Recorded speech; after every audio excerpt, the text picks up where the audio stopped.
بسم الله الرحمن الرحیم. نن زمنګ د الفقه الميسر لسم نمبر درس دی. هغه وبو چې په هغه کې پاک سیز ملو شي د دې بیان شروع دی. د نمخ کې مونږه خبره وکړه.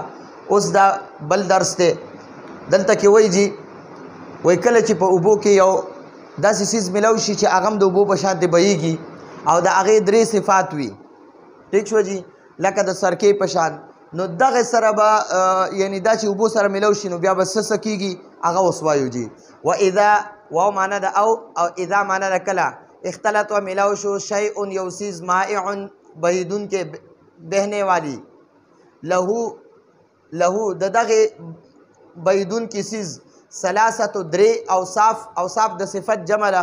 نو یعنی درې صفات وي پکې کل خل لکه د سرکې په شان فإن نو که چرته ظهره ښکاره شو علی الماء په اوبو باندې وصفان دو صفت. یو صفت ته صفت وی وصف ورته وی یو صفت ته او دوو صفتونو ته وصفان وی او ډیرو ته اوصاف وی. نو دا وصفان دو صفته من اوصافه الثلاثه د هغې دریو صفتونو نه. من معنا ده نه او اوصافه د هغې یعنی مثلا د دې سرکې صفتونه ثلاثه درې دي. کم صفتونه دي جی؟ یو دی کې خپل بوی دی په دې سرکه کې، یو د دې سرکې خپل هغه تریوالی ذایقه ده او یو د دې سرکې خپل رنګ دی. نو دا درې صفات دي، رنګ، بوی او ذایقه. دا درې صفتونه دي. نو که د دې دریو صفتونو نه دو صفتونه دا په اوبو باندې ظاهره شو نو سوار الماء، سوار معنا نه نشیبه الماء اوبه مغلوبا کمی، غالب زیات ته وی، اکثر ته وی او مغلوب کم ته وی.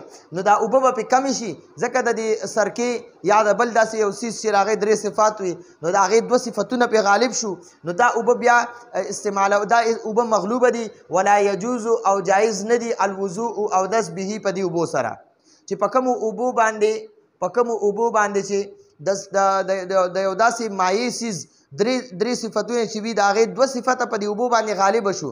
لکه مثلا اوس د سرکې یو ذایقه او یو د دې سرکې بوی دا په اوبو غالب شو. لکه بوی هم ته د سرکې ځي د اوبو نه او ذایقه هم د سرکې په شانتې شوه نو دغه اوبه اوس استعمالول په دې اودس کول دا جایز نه دي.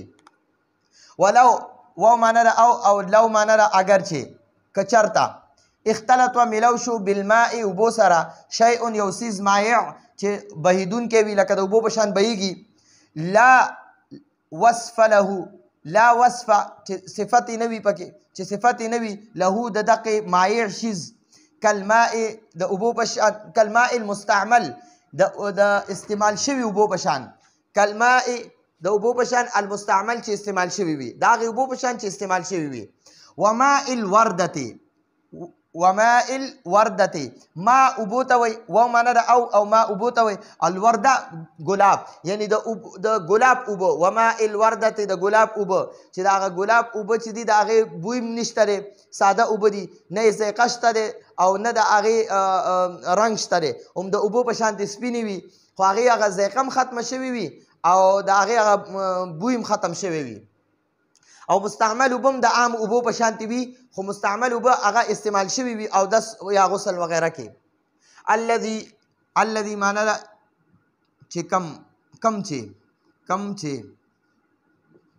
اردو کې وایي جو کې.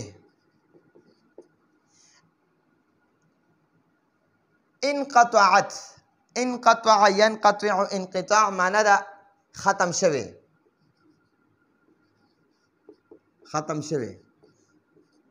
چې ختم شوی وي. رائحه بوی ته وایي، بو هو د دغې اوبو د دغې ګلاب د اوبو اوس کې د هغه ټیک شو جی. تعتبرو نو اعتبار به کولی شي، تعتبر الغلبتو یعنی د غلبې اعتبار به کولی شي فيه په دغې اوبو کې، تعتبر اعتبار به کولی شي.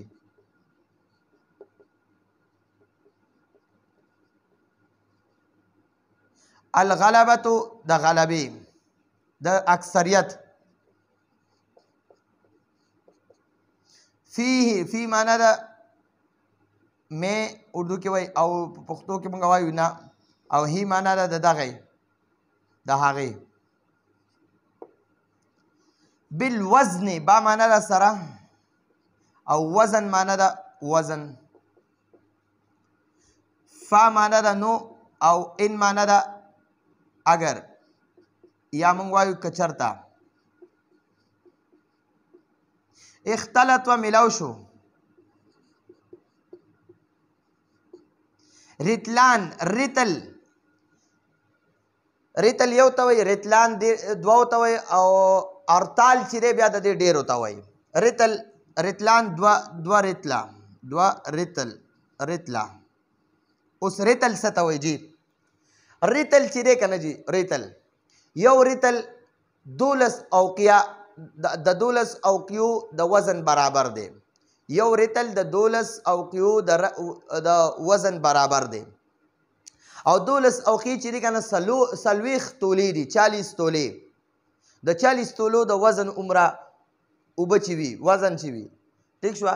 یا به آسان انداز کې به واخلو یعنی نیم سیر مونږ سره اوبه دي دا مستعمل یا د ګلاب اوبه دي را سره او پو را سره دا خالص ماء مطلق دي ساده اوبه دي. نو دا اوبه چې دي که نه دا مستعمل اوبه نیم سیر پې زیات یعنی یو پاو پې زیات دي. دا استعمال شده اوبه یا د ګلاب اوبه ته زیاتې دي. نو په دغه اوبو باندې اودس یا غسل نه کیږي. او که چېرته یو سیر ساده اوبه دي پاکې اوبه او نیم سیر دا مستعمل اوبه دي نو بیا هم دا اوبه پاکې دي په دې باندې اودس هم کیږي او غسل هم وغیره هم پې کیږي. په خپل هم پاکې دي او پاکول هم کوي. او که چېرته یو سیر پاکې اوبه دي او نیم سیر ورسره د ګلاب اوبه دي نو بیا هم دا اوبه پاکې دي. خو که چېرته نیم سیر پاکې اوبه دي او یو سیر ورسره استعمال شده اوبه دي نو بیا هم دا اوبه ناپاکې دي. او که نیم سیر پاکې اوبه دي او یو سیر ورسره د ګلاب اوبه دي نو بیا هم دا اوبه ناپاکه دي. او که چېرته نیم سیر پاکې اوبه دي او نیم سیر ورسره مستعمل اوبه دي نو بیا هم ناجایزه دي. احسن الفتاوی لیکلي دي دې کتاب کې خو نشته خو احسن الفتاوی لیکلي که دواړه اوبه برابر شي پاکې اوبه او دا مستعمل اوبه یا د ګلاب د اوبه دا برابر شي نو بیا هم پې نه کېږي غسل او نه اودس پې کېږي. رتلان دوه رتله من معنا ده نه او ما معنا ده اوبه یعنی د من ته په اردو کې څه وایي. مستعمل استعمال شده استعمال شوی. برتلن با معنا ده سره او رتل معنا ده یو رتل. من معنا ده نه او ما معنا ده اوبه. الخالص معنا ده خالص سوچه اوبه. لا یجوز جایز ندی جایز نوی جایز ندی الوضوء اودس به پدی اوبو سره به پدی باندې یا پدی سره. و ان و معنا ده او ان معنا ده اگر چې اگر یا په پښتو کې مونږ وایو که چېرته اختلط و ملاو شو. رتلن یو رتل من الماء المستعمل من معنا ده نه او ما معنا ده اوبه او مستعمل معنا ده استعمال شوی. با معنا ده سره. رتلین معنا ده دوه رتله. من معنا ده نه او ما معنا ده اوبه او خالص معنا ده سوچه. مونږ ورته خالص وایو څوک ورته سوچه وایي. نو جایز دی الوضوء اودس به پدی اوبو پدی سره پدی سره. خجی اوس دلته بله خبره کوي. ولو او که چېرته اختلط و ملو شو بالماء اوبو سره شیء مایع یو داسې بهیدونکی څیز لا وصف له چې د هغه هېڅ وصف نه وي هېڅ صفت پکې نه وي کالماء المستعمل لکه د مستعمل اوبو په شان وماء الوردة او د ګلاب د اوبو په شان الذي انقطعت کمې چې ختم شوی وي رایحته د دې ګلاب د اوبو خوشبو تعتبر الغلبة نو د اکثریت اعتبار به کولی شي تعتبر اعتبار به کولی شي الغلبة د اکثریت فيه په دې اوبو باندې به بیا غلبه کولی شي بالوزن په وزن سره فإن نو که چېرته اختلط و میلاو شو رتلان دوه رتله او رتل ما تاسو ته وي آسان مثال به واخلو یو سیر رتل نیم سیر وي او رتلان پوره سیر وي دوه رتله من الماء المستعمل د استعمال شوي اوبونه برتل په یو رتل سره من الماء الخالص خجي چې دوه رتله مستعمل اوبه دي برتل من الماء الخالص او یو رتل دا در سره خالص اوبه دي سوچه اوبه دي لا يجوز الوضوء نو اودس جایز نه دی به په دې اوبو باندې که چېرته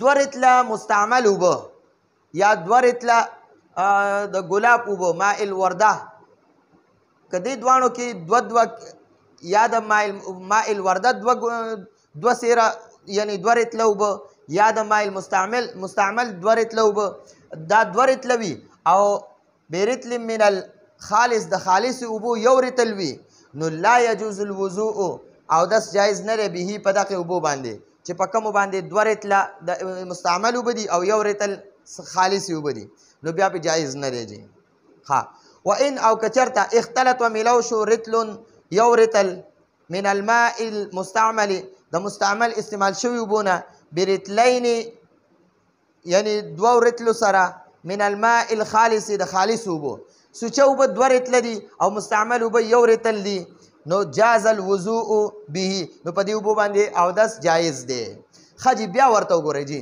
وایي کله چې مایه شیز چې د هغې صفت نه وي او د مستعمل اوبو په شان یا د ګلاب د اوبو په شان چې دا اوبو سره میلو شي او د ګلاب هغه اوبه چې ختم شوی وي د هغې خوشبو الذي انقطعت رائحته چې د هغې خوشبو ختمه کړی شوي وي نو تعتبر الغلبة نو غلبه به د غلبې اعتبار به وي به فيه په دې کې بالوزن په وزن سره به بیا د دې د غلبې د اکثریت اعتبار کولی شي ټیک شو جي چې کومې مستعمل اوبه دي یا د ګلاب اوبه دي دا چې کله عام ساده اوبو سره ملاویږي نو بیا به دا مونږ تلو چې کمې د ګلاب اوبه دي او ساده اوبه نو دا به هم تلو که د ګلاب اوبه زیاتې وي نو بیا به او دا ساده اوبه کمې وي نو بیا به هم اودس پې جایز نه دی او که دا مستعمل اوبه استعمال شوي اوبه زیاتې وي او دا خالص اوبه کمې وي دا به په وزن باندې بیا مونږ